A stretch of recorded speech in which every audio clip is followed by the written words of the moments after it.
Here at Mann Lake today, we're going to look at their bottlers that they use. And a bottler is a very helpful tool for a beekeeper to use, because everybody has to deal with the issue of granulated honey.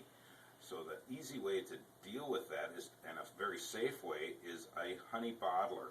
And this is a 30-gallon honey bottler that I have here.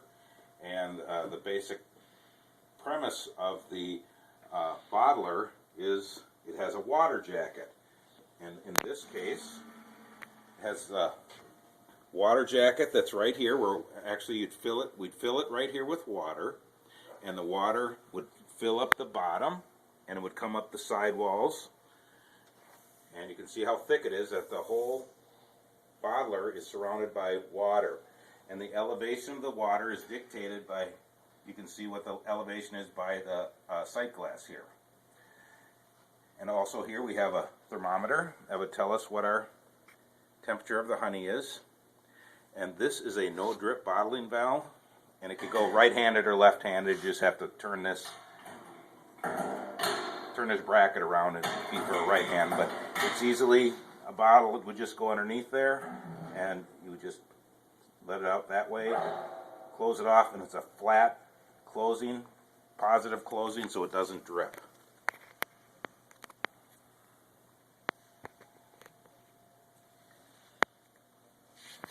So the heat source on the bottler is an immersion heater right here. This is 110 volt. They do come in 220 volt. And it has an adjustable thermostat that you can adjust it. I usually run mine at about 120 degrees, and that usually takes care of the granulation very easily. One other thing to do with the bottler is most of us have our pails of honey that are full of granulated honey. They're hard and everything. You can't just pour them into the bottler.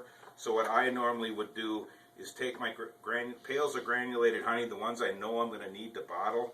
I put them up, just set them in the bottler, and I put water up to about 2/3 of the bucket inside here, and then plug them in, leave them overnight, and then the next day I might do 3 buckets over a couple days, and then when I go to clean out the bottler, and then I can take the bucket, take the lid off, and just pour the honey in like that. We just don't want to get in a situation where you just warm up the sides and the bottom and dump the big chunk of granulated honey in there, because there's so much weight there. When it hammers down in the bottom, you can possibly crack a weld of the stainless steel tank. But bottlers work very good. They're safe to use, they're fast to use, and they're very easy to use, and it will make bottling honey a much easier task.